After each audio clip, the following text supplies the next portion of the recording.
Six strangers saved my life.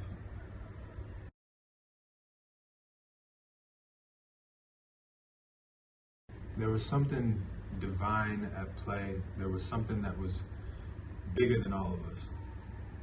I had things for them, and they had things for me. But without them, I'd be on the side of the road in the middle of Texas with no water, no food, and no way home. Here's the story. I'm on my last leg back to Austin. I just finished a road trip going from Austin to New Jersey to Alaska to San Diego to Mexico and then back to Austin. All three countries in North America in 30 days. So I've done 12,000 miles of driving, and I don't even know how many hours worth, probably somewhere around 160 hours of driving or something like that. And I'm on my last 4-hour stretch. I'm at a campsite with two friends, and it's not really a campsite, it's more so like a little sand dune that we pulled off on after driving like a 14-hour shift. And they take off before me. They got a smaller pickup truck, and I take off. I'm close behind. Now, everything's going normally. I'm driving down the road, a little 2-lane highway, like I said, in the middle of Texas, probably 30 miles from the nearest town. And I start to just faintly hear sort of a clicking, like a tick, tick, tick, tick. I don't think much of it, but it happens for only about 10 seconds. And as I'm driving, my whole world turns sideways. What had happened, and I hadn't put the whole picture together yet, but the back right tire of the RV shot off of the car while I was driving, going 80 miles an hour on the highway. So my back right slams down and then pops back up from the momentum, and I'm leaning now on the left side, comes back down, and I'm going 80, going like this on the highway. Every time I crash down, a bigger and bigger bang.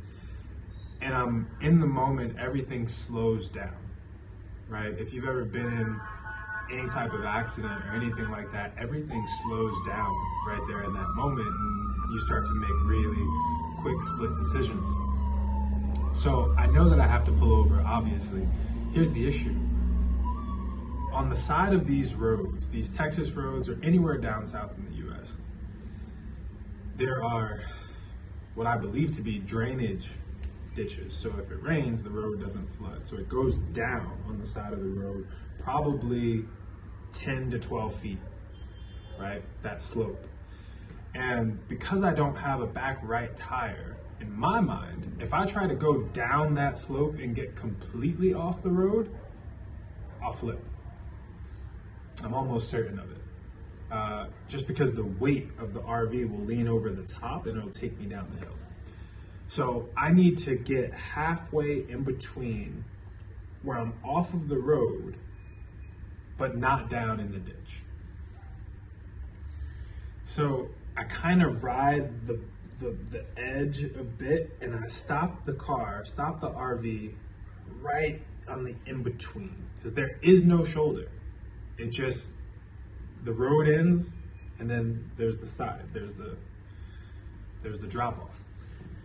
So I stop the car, and I'm trying to make sense of what just happened, because I just did so many miles on this thing, and on my last day of driving, I have this happen. So I start to turn, and I realize that I'm actually tilted where my left side, the whole left side of the vehicle, is in midair. Meaning, when I start to move, the whole vehicle starts to tilt with me. And the way it is right now, we're leaned this way. So again, my left right tire and back front left tire and back left tire are literally in the air. So now in my head, I'm the thing counterbalancing. Like my weight is counterbalancing. So even if I want to get out and sort of go check what's happening, or get up and go to the back of the RV and get some supplies, get food, get water, they're on the side where if I know for sure that if I put my weight on that side, we're tipping. I'm flipping over. And whatever damage is done right now, it'll be way worse if we tip. So I sit in the driver's seat and I start to do what normal people do when this type of thing happens. Call the normal people. You call your insurance, you call AAA, towing companies, and you see if you can get the situation fixed. I'm usually pretty calm under pressure, so I wasn't worried too much about it. But I get Geico on the phone, or I get AAA on the phone first.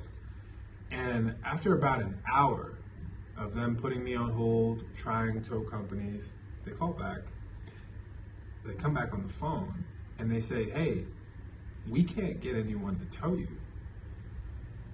I'm like, what do you mean you can't get anyone to tow me? That's literally what I pay you for. That is AAA's duty, is to get someone to tow me, right?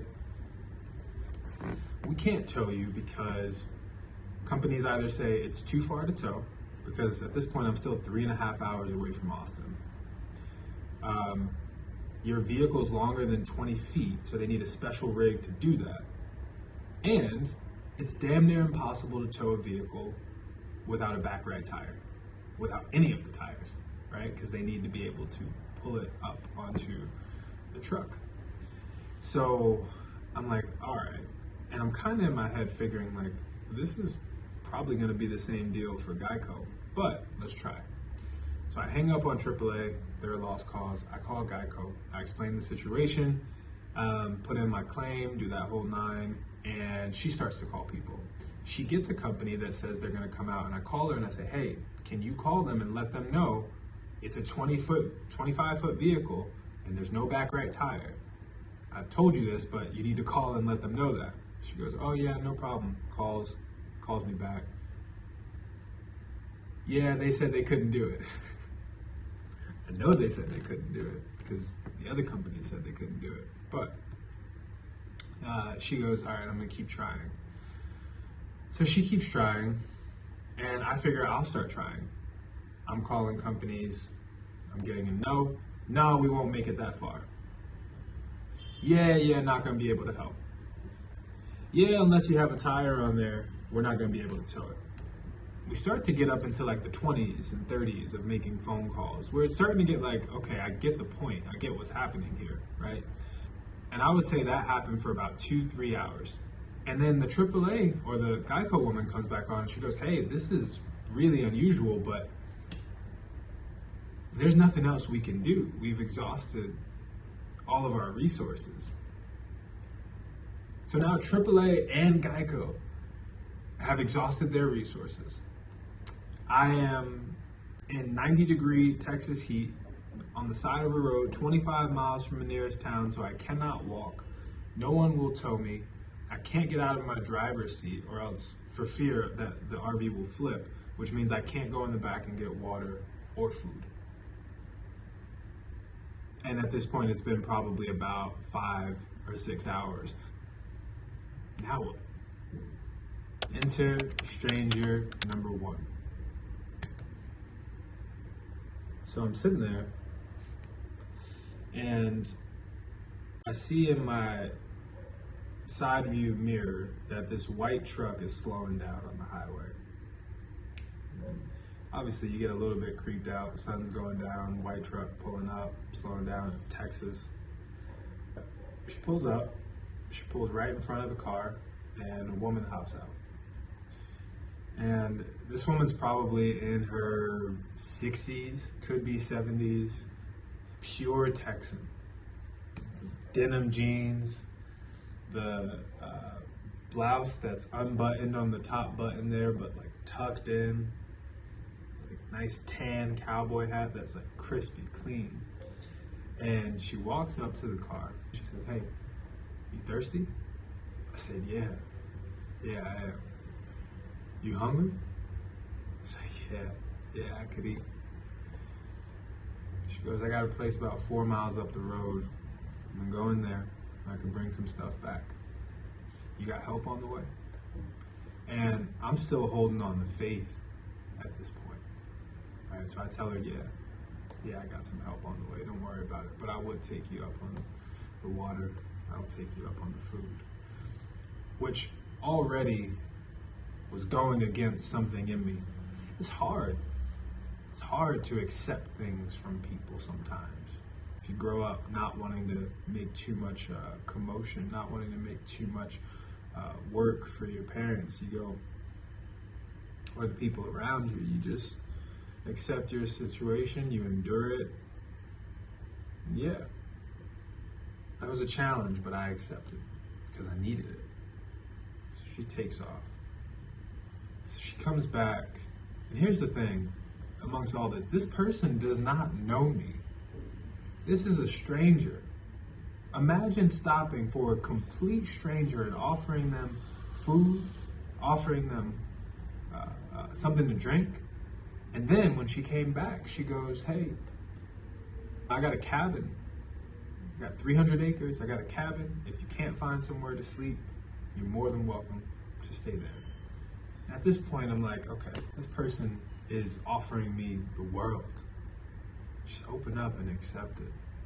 All right, so I told her, I said, yeah, you know what? If I can't get anybody, yeah, I'll take you up on that. But I still got faith. I'm gonna keep making a few calls. So we sit there. At this point, I decide, fuck it. I'm gonna get out. I'm gonna sit on the side of the road with her. If this thing flips, it flips. I get out. It does tilt a little bit more, but it does not flip. So we're sitting on the side of the road, sitting on the grass. We're drinking 7-Ups and eating egg rolls. That was what she decided to bring. And we just start to shoot the shit. So we start talking about the days that she used to live in Austin. She's telling me how, she's pretty much just hangs out here and had to learn how to take care of this land by herself. She starts telling me about her sister, her brother, what her family was like growing up, why she's single now in her 60s, people that she's had come up and stay on the land, and we start to get into some of our ideologies. And she's a very spiritual woman. She understood the universe. She understood the way things work.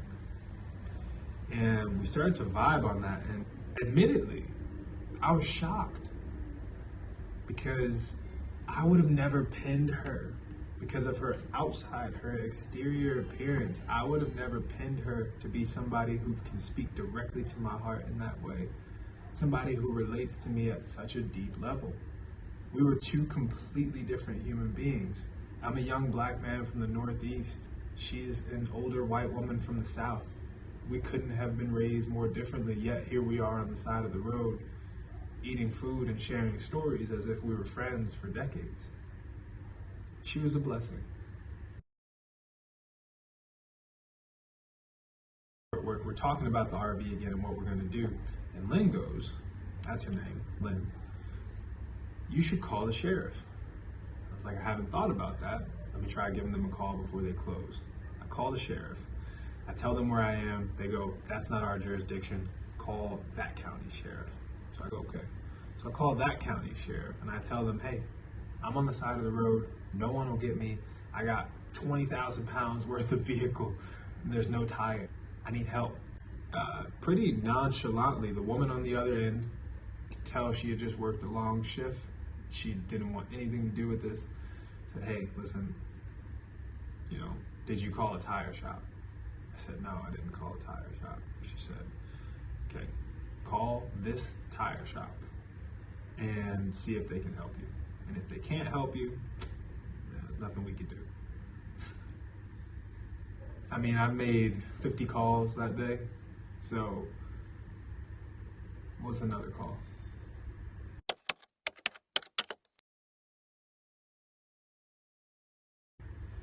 So I call that tire shop. The guy picks up. His name's George. George says, hey, can you send me pictures of what's going on back there? I send him a few pictures. George goes, yeah, I see what's going on. Yeah, I'm gonna drive over to San Antonio and see if I can find the part, because that's a very, very particular part that we need for a vehicle that size. Mind you, it's about a 2-hour drive from where George is to San Antonio. And I'm like, there's no way this guy is gonna do it.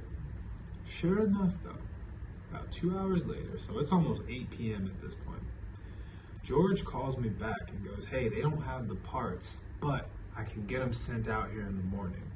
So here's what we can do. If you can get that vehicle to my town, which his town is about an hour away from me, I can take care of the tire tomorrow. In which case, I could get the whole thing towed tomorrow, right? Not a bad deal. So now, instead of getting towed 3.5 hours, all I have to do is get towed an hour. That changes things. Well, I told George, hey man, it's gonna be tough to find a tow, especially this time of night. It's 8 p.m. And I've called a lot of companies today, and Geico and AAA. They haven't been able to do anything, you know. He goes, well, hey, I have a buddy here in town. Why don't you give him a call, see if he can do it? I call up his buddy. He goes, I explain the situation. He sounds optimistic. He sounds young, like he's hungry, like he wants to make some money. So he goes, yeah, I could do it. And I explain to him the details. And like, I could do it. And I'm like, are you sure? And then he's like, let me double check. Goes outside, comes back, calls me, and he goes, yeah, I don't have the rig. I need to do it, but I have a buddy who does. Try calling this number. So now I'm on my second referral. I call that guy. I explain the situation to him, and he goes, yeah, we could do it, but I don't want to take the liability, because here's what's going to happen. I'm going to have to drag your car up. I'm going to have to drag your RV up onto the platform, and there's going to be a lot of damage that I may cause by doing that. And I go, okay, well, there's not going to be more damage than what's already done. The back right, the generator is smashed. Now that I can get out and see it, the generator is smashed. The axle's not damaged, but the tire is gone. The rim is gone. There's a pretty decent amount of damage. I go, hey man, listen, I need help. This is just where I'm at. Like, I explain the situation. It's like, if you don't help me, no one will. He takes a long pause. He goes, all right, it's gonna be $500. I'll tell you in an hour. I'll be there in about an hour.